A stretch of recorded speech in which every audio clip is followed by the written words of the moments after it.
So, hey, this is something new. We've got Noah joining me today for our video. And today's video is going to be a lot shorter, I think, than the rest of them because normally we will do like a little bit of a preview for what's coming up this next Sunday. We'll be starting a new book, Colossians, not this Sunday, but the following Sunday, because this Sunday is Mother's Day, and so with Mother's Day, we're going to go ahead and let everybody, visit their moms and spend time with their moms. Did you get mom a good Mother's Day gift? Well, it's not Mother's Day yet, so Okay, you still got time. I'm not gonna lie, I forgot about it, but I know now, so we'll figure something out. You don't have any excuse because actually Mother's Day in Mexico was yesterday. You really screwed up. Man. So yeah, this Sunday is Mother's Day, so we're going to let everybody spend more time with their moms on this upcoming Mother's Day.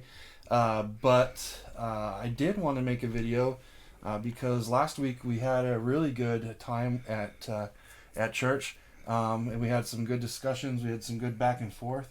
Oh, yeah. But I think in the mix of it all, I have to say that I might have not have done as very good of a job at answering a couple of questions that were brought up because the pace moved along, and I wanted to go back over a couple of things that I think were really that was a missed opportunity that we could have talked about, and that's why Noah's here because what I want to talk about is for some of us that are more well-seasoned Christians, it can feel sometimes that we will don't get me wrong, I'm not saying this as a I'm not nobody's in trouble or nothing, but for some of us who've been around for a while, we have really kind of locked in on this idea of whatever the world out there thinks of me, that doesn't matter because I've learned or I've developed a thick skin over time or whatever. And so I think sometimes we can be a little flippant, if I can, and we can be a little bit dismissive about the experience of some of the younger people, right? Yeah. And so well, yeah, before we keep going, it's not like we're all being too harsh. It's just we got to remember that the younger generation, and cause I could say I thought of this for a while. I kind of thought as the relationship I had with God was more of my parents' relationship. So for a while, I actually kind of struggled in my relationship and figuring out what it was. And I actually kind of fell off the church bandwagon for a while. So I kind of, I wouldn't say because I still believed in God and I still believed that there was a power, a higher power out there. But I just struggled with that relationship aspect. And for a while, working in a couple of different jobs and then being at a Christian school, believe it or not, I saw a lot of people actually struggle with the same thing.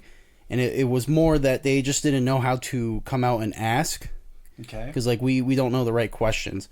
So a lot of us felt like church was just going in and hearing someone lecture you, which is kind of what it is. But a lot of people just need to sit down and actually have someone break it down with them. And I feel like that's kind of what we're missing is there's not that person there to help break everything down for us. Yeah. And I think that there is a little bit of a generational thing there too, because I guess when I was younger, right, I kind of grew up. I'm not a millennial. I'm technically a Gen X, but I'm really not a Gen X, and I'm not really a millennial. Kind of in that shady gray area between the two, where I can remember a time when we had the most basic of technology. And then by the time I was out of high school, we were beginning to invent and create some cool technology. So I lived in both the analog and digital world, and I've actually kind of seen how. Don't laugh at me. That's true. No, that's true. Yeah, I did. I lived in an analog and digital world. We went from I had a record player when I was a little kid, and I went from having a record player to having an MP3 player when I was in high school. I mean, that's right. That's a lot of change in a course of 12 years. But I think a lot of times some folks that are in the Gen X or older age group maybe don't realize how fast technology and society changes, right? Oh, because yeah. we get used to it. We get kind of locked in. Yeah.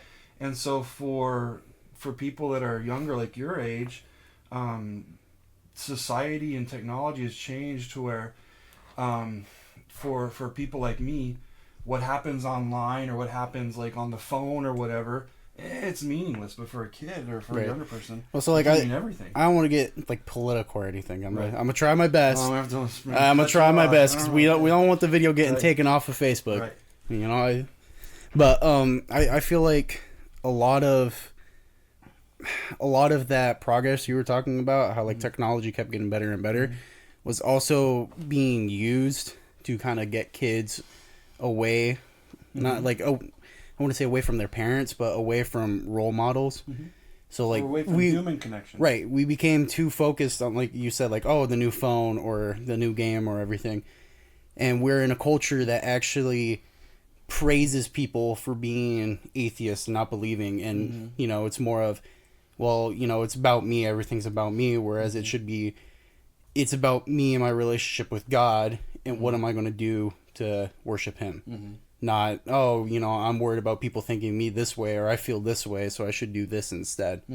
So I feel like we're just in an environment that incentivizes, because, like, I mean, you're on Facebook and you go through and it's just ad after ad after ad or video after video after video, and it all feels like it's recommended. Like, it's all on an algorithm, so it's like they're doing it on purpose. Trying to get people away, and it's just kind of remembering there's people outside of social media and our devices. So we can be going, and like, I'm not saying that, like, there's good groups out there and good sites that you can use to help connect with people and get answers, but more often than not, you get answers from the people you know already. It's just, we gotta not be afraid to ask. It's like, there's been I've done a lot of stupid stuff, and honestly, if I would have just come and asked for help, it would have been way better, instead of just trying to look everything up. You heard it here first, folks. I mean, hey, you know, I'll be the first to admit it. All right, I've messed up a lot, but I'm only 20. But it's hard. But it's hard to convince folks your age that there is a world outside of the. Well, it's hard to convince them that there's more priorities than just you. Like, you got to realize, yeah, you have your own life you got to live and you got to look after yourself, but you're also someone's son and someone's daughter, someone's sibling or friend. So it's not always about you. Sometimes you actually have to sacrifice things for them. And, you know, technology and social media and all that kind of is the opposite. It's like, no, you got to farm clicks. You got to get people to like you. Whereas who cares who likes you? Right. Like, no one cares. Like, it should just be, you should be prioritized on your family and people that matter to you. And that's why I think that what we've been studying in Philippians, there's some things in there that are good reminders for young people in that, one of the ones that we talked about the week before last was, that in honor preferring one another, or in honor preferring others above yourself, right? So putting other people before you and living in a sacrificial way. But I think that the main reason I wanted to have you here to talk or to be on the video with me is that when some of us are, your age group is sort of on the front edge, the leading edge of what's changing in society, whether it's good or bad. And I think that some of us who have been there already and are starting to we're starting to draw back and you guys are moving forward, we forget what it's like to actually be like right down in the thick of it. And so it's hard to live those values like what you talked about when you're actually in the mix. And that's, and that was one of the things, when Jesse had brought up, that it's not fair that those sort of things are happening to Christians and those sort of things are happening to good people, you know, and that there's an enemy that's seeking to hurt people, and we did talk about last week, whether it is the devil or whether it's just straight up human cruelty, right? It's not fair, right? And well, just kind of like the whole thing, like I said earlier, that no one really cares. Like, people, like we worry so much about what people think about us, but in reality, no one really knows who you are. And it's the same. Like, they really don't care about you. Like, worst comes to worst, they're not going to care about you. They're going to care about those who they love. So it's the same with the devil. Like, yes, he's out there. Do I believe that he's everything that's going wrong is his fault? No, but he has influence. Sure. But also saying that everything's his fault just gives him more power. Mm-hmm. Because we also need to realize that we are human beings and we were created in God's image, meaning that we also make mistakes. So we can't just blame everything on him. Yeah, yeah. Like we mess we have up to be too. responsible for Yeah. our own actions. Yeah. Yeah, because we can't form relationships and actually move forward if we can't realize our mistakes and apologize and fix them. Because then we'll just keep doing them over and over again. Yeah, yeah. And so one of the reasons why that's one of the reasons why I want to know here.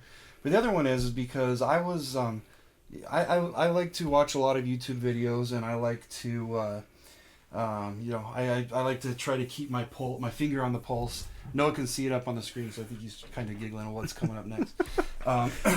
And sometimes sometimes silly things out there on YouTube come up and they make sense, like in a weird way, and they have an application. And so Noah's our resident video game expert, and so I'm going to show this. There's this little 2-minute funny clip, and just a warning.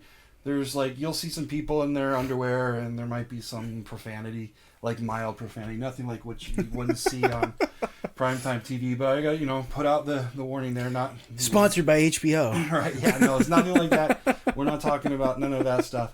But there's we'll watch this little clip here, and then I'm not gonna. Noah doesn't know what's going on, so I want to see if he can make the connection that I made with this video with what we were talking about with. So the people who make this video are funny. They're hilarious. Yeah, they make good videos. It's a funny video. I'll probably like it. Video. Yeah, I'll like it regardless. It's a funny video. So I'm gonna put Noah's gonna be on the screen and watching the video, so he can give the react, right? There you go, kids. Noah's gonna give the react.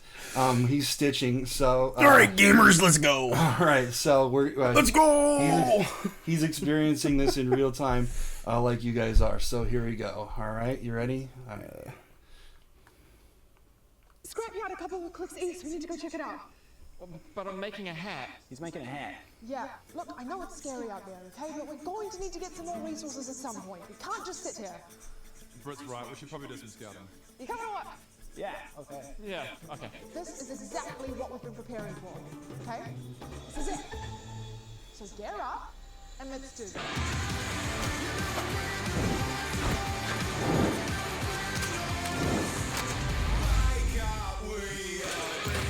Right, everyone ready to go? Oh, yeah. Yep. Where are you, Poe? Oh, I just don't want to lose anything. What? Well, I just spent a long time crafting all my stuff. I figured I'd just leave it all here. Right, it's really dangerous out there, man. What if you get killed? So what? I'm not carrying anything valuable. All my stuff's safe back here at camp. I got nothing to lose, baby. Right, everyone ready? Yeah. Let's go. I think this is Scrappy had a couple. Okay. All right. Do I get the point that it relates to this? Yeah. No. No. Okay. I mean, I get in the game, like if they're going out to scout and the whole image. Explain what's happening, because about half the people that are going to watch this video have no idea what that video is about, except for that it's funny that the people are in their underwear and they're out in the woods. But explain to them what's happening. It's a survival game, and so what's going on here? Explain. Well, I'm assuming, I don't know for sure. I'm assuming they're trying to do something based off the game called Rust. I haven't played it, but like you said, it's a survival game where you collect materials, you build a base. There's other people who play and they can raid your base. It's I forget what they call it. I think people call them like anarchy games or something like. Okay. I don't know for sure. Anyway, they're taking all their equipment because the game has an inventory system. So if they die and all their stuff isn't in their inventory, they don't lose all their items. Mm-hmm. So if all their items are back at the base, then they're safe, so they can go out, scout, get whatever information they need, and come back. Right, and so yeah, that's the idea exactly. There, I played games like this before. I used to be really big into gaming, and in multiplayer RPGs and stuff. If you went into player versus player arena, right, or like MMOs and stuff, right. Yeah, and your character whatever got killed in an area maybe that was too high of a level for you, or if there was people from another clan that were out there that were hunting down your guys or whatever, your body would be out there. So when you die in the game, you come back in your camp, yeah, and you're naked, right? All right, so where you're going, you can go back out to where your body was, where you Right. died, and recollect your stuff. Yeah, but if you die in a place that's too high of a level for you, or it's like surrounded by bad guys, then you can't. It's get pretty your much stuff back. lost. Yeah. So you lose it. So you leave it behind, and you go out and you do your reconnaissance, Right. figure out So what you need to do, and you come know where back. bad guys are. You make your strategy and come back with your gear, right? Yeah. So what does that have to do with what we're talking about here? Oh, I'm No sorry. idea. Okay. You asked me to come, and then I can't put it together. I give you the hard ones, huh? Is it the hard one? Well, that makes me feel a little better. Yeah, it's a little hard. So here's the deal. Let's just take a look real quick. We'll read this Bible passage, and then maybe it might make a little bit more sense. This is from our reading on Sunday night. This is just a little portion of it. It says, "But whatever were gains to me, I now consider loss for the sake of Christ. What is more, I consider everything a loss because of the surpassing worth of knowing Christ Jesus my Lord, for whose sake I have lost all things. I consider them garbage that I may gain Christ and be found in him, not having any righteousness of my own that comes from the law, but that which is through faith in Christ, the righteousness that comes from God on the basis of faith. I want to know Christ, yes, to know the power of his resurrection and participation in his sufferings, becoming like him in his death, and so somehow attaining to the resurrection from the dead." Okay, so two things, and y'all probably thought that Noah was going to be the first person to cuss here, but it will be me, because I've been trying. you've been doing a really I've good caught job. myself a couple You've of been doing a times. really good job. The Ebonics comes out every once in a I while, know. y'all. I can't help it. All right. He's been doing a really good job censoring himself. There is some debate. There is some argument over this word garbage that Paul uses here, and about half the scholars think that means shit, and half the scholars think it means dung. Okay, it's They're the same thing, yeah. right? But the suggestion is that Paul was using the most powerful, the strongest word possible He's to trying say. to make a point. Yeah, to make a really powerful point, a really strong point. But he's saying, like, all this stuff that I have, it's worthless to me. I don't need it, right? And so that's one of the things is to think that all the stuff that we carry around with us, sometimes when we are afraid maybe to stand up, or we're afraid what people might say about us or say to us or think about us, it's because we're afraid we might lose something, right? Right. We may lose standing. We may lose like a job. Like everybody gets canceled all the time, right? We may lose income, benefits. Right. Yeah.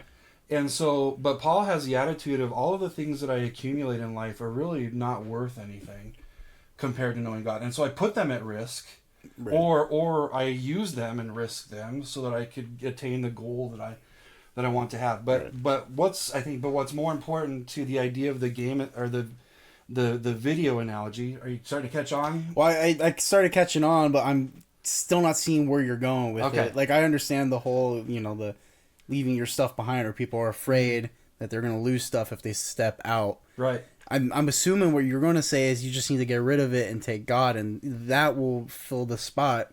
So it's like upgrading your armor almost. Like kind of. Yeah. So you lose all your old equipment, all your old weapons and stuff, and you upgrade to a new set. I don't know if that's where you're going. You're on it. That's kind of what I'm thinking. Like 75% there. Yeah, because Jesus said, what? To store up treasures in heaven, right? Yeah. And not here on earth. So it's the same But idea. he's not talking about like physical stuff. No, of course not. But the stuff that's important to you. And in that video, like the stuff that was important to that guy, he didn't want to take with him, so he left it at the home base. So I mean, if you use the idea like heaven is the home base, and we keep what's important to us there, and know that the things that are important to us are secure in heaven. Well, I mean, that's like, pointy sticks and your cool gun or your arm or whatever. But relationships, or your relationship with God, or it's your values, and what you believe in. What makes you basically. Yeah. Right, and that's stuff that you don't lose. That's stuff that's rooted in heaven and not something that somebody can take away from you. But here's the other one. But what really actually was like the core of the video is the idea of the respawn, right? Because when you die in the game, what happens? You just respawn back at spawn. Right? Yeah. You just come back. And I know it's kind of flippant, but here's the idea that Paul is saying. He's basically saying, no matter what happens to me, look at verse 10. I want to know Christ, yes, to know the power of his what? Resurrection. Coming back to life. Respawn, if we want to put it in gamer terms, right? I want to know the power of his resurrection and participation in his sufferings, becoming like him in his what? In his death. Paul is saying, you know, if I die serving Jesus, that's actually like, that's a W for me, right? Right. Well, so that's his calling is, you know, to. So I get where you're going. Yeah, It's right. like we don't want to respawn back here, so we do all this work. It's kind of like the whole reincarnation thing. Mm-hmm. Why would you live a whole life here on Earth and then be reincarnated just to do it all over again? Yeah. When you can go to another, like a higher level almost. Mm-hmm. So it's like you're going from level 1, going on to the bonus level, or the, you know, the DLC or whatever. It's Right. like you're just moving on. Right. So there's no need to keep coming back and trying to keep all your stuff and keep progressing. It's like once you're done, you're done. Move on to the next thing. Yeah. Instead of just trying to get back and Right. keep focusing on the here and now. Yeah. So Paul doesn't have any fear of loss because he knows that. It means nothing in the end. yeah. In the end, it's not like he's going to be able to take all his fancy stuff with him to heaven. Right. You know, Or it's his just, state, like for Paul, his big deal, like he had this list of all the stuff that was cool about him, and it was his education, Right. and it was his political standing, and it was his social standing. Those are Right. the things that he was bragging on. Like not his, he didn't have like a Well, the yeah, and coolest camel, and the that's best not going to clothes. matter. Right. When he gets to the gates of, you know, heaven, no one's going to be there like, hey, you know, you're a political figure. That's cool. They'll be like, I want to get in. Yeah. Like, I don't care who you are. I want to be first. Right. Yeah. Or maybe Yeah. not the whole I want to be first, but, Right. you know, there'll definitely Yeah. be people like, hey, I don't care who you are. Move out of the way. Like, Yeah. so what? You were some politician, you know? Right. I'm here. I'm at the next level. Let me in. Yeah. So what? You were somebody special back there. I mean, here we're all pretty much the same. ¿Qué? No hablo inglés. So for the last part here, it's at the end of this chapter of chapter 3. It says, "But our citizenship is in heaven, and we eagerly await a Savior from there, the Lord Jesus Christ, who by the power that enables him to bring everything under his control, will transform our lowly bodies so that they will be like his glorious body." And so again, it's like, you know, do or however that, I don't know what the tone is. Level up. Level Yeah. up. Yeah. So yeah, you get leveled up, but that is the thing, and like, and we're kind of being silly and jokey about it, because I know that for a person who, like, there are people right now like living in countries in the Middle East or in China even, or heck, even in Canada, right? Right. Where being a Christian could cost them everything. It could cost them their life. Right. For us, being a Christian can cost you like some ridicule, or maybe, you know, Yeah, a couple blue-haired women will come after you. yeah. I mean, so yeah, that's always a possibility. Sorry. See, you got one in, so it's okay. We like blue-haired ladies. We're not gonna discriminate. We don't have any blue-haired ladies in our group, so I don't even Not know. yet. Not yet. Judy's been known to color her hair, so. But anyways, for those people, I do not apologize. for those people, the consequences are very real. But those people are also, you find a lot of people in that situation who are very committed, and they live this out like 100%. If I die, I know I'm gonna respawn, and a better, you know. If I say something that people don't like, I know I can just make an apology video Yeah. and just say what people want to hear, and then I'm okay. Right. Like, let's be honest. Like, if you could say something, people get mad at you, and you literally just repeat what they're telling you to apologize for. Mm-hmm. If you check the right check boxes, you're forgiven. Yeah. No one cares. Right. You stand up and try to defend yourself, then that's when people really start coming after you. Yeah. And I think that's what people are afraid of is Yeah. that is persecution. Like, no one wants to be persecuted and lose all their stuff. Right. Like, you know, you work hard for all that, but like we keep saying, in the end, it's not going to matter. Like, obviously, you want to try and protect yourself. You don't want to obviously do stupid stuff, Yeah, but right. if you're called to yeah. do certain things, you know, it's for the best if you do them. Yeah. So I mean, the point is, in the game, that's part of like the mechanic. You don't take your stuff with you. You go check it out, and if you die, it's no big deal. And it's a very similar thing in the fact that for us Christians, those of us who believe in God and believe in a resurrection, that we believe that there may be physical consequences. There may be sickness. There is sickness. Yeah, there There is. is pain. there are bad things that happen in this world, and good people suffer those bad things. But there is hope in knowing that we are living in a broken world, but Jesus is also working through us to rebuild that and to put it back into the right relationship with God. Right. And that one day, near or far, he's going to come back and finish that whole work of putting everything back together, and we will be resurrected. We will be brought back. And so it's not that the suffering or the things that we go through right now is that's the end, and right. It's too bad. It was, you drew the short straw, but it's more that those things have a future payoff, right? And so if you are somebody who is in that sort of situation and you are struggling, be encouraged and have hope, because number one, you're not alone, right? Right. There are a lot of people around the world that are going through that exact same situation, and number two, acknowledge, and we acknowledge, and the Bible acknowledges that life can be hard, and oftentimes life can be unfair, and from our perspective, fairness to us looks differently to God. Right? God sees fair in a completely different way. We want to be completely honest. The Bible says if you follow Christ, you will suffer. Yeah. Like it's part of the package. Yep. We're not going to suffer as much as they did back then, because obviously things have changed, but we're still going to go through our ups and downs. Mm-hmm. And let's be honest, a lot of Christian people and religious people have the most ups and downs. Mm-hmm. Mm-hmm. But we're not making this about us. We're like, this is part of the road we chose to walk. We're not trying to be, hey, everyone, look, I'm a victim. This has happened to me. We're more like, hey, yes, this happened to us. We understand the severity of it. But at the same time, we have that relationship with God. And through our belief, we can mend that and move forward and learn to forgive. Yeah. And it's easier said than done. Like, I could say that all day, but I could be honest, I still struggle to forgive people. Mm-hmm. And, there's days where I think about stuff that I've done, and I'm like, why'd I do that? And I mean, yeah, it's hard. Like, some days I'm like, I'm not fit to really be a believer. Like, because, I doubt a lot. But, in the end, that's part of the process. Mm-hmm. Like, God says you'll doubt and you'll suffer, but in the end, like we keep saying, there's more to life than just this. Yeah. Because this is temporary. Yeah. Heaven's eternal. Right. Exactly. That's not, that's not going to go away. Time. Yeah. So, yeah. So you don't think about it. I don't want to get stabbed repeatedly in hell by a little, like, I don't want that.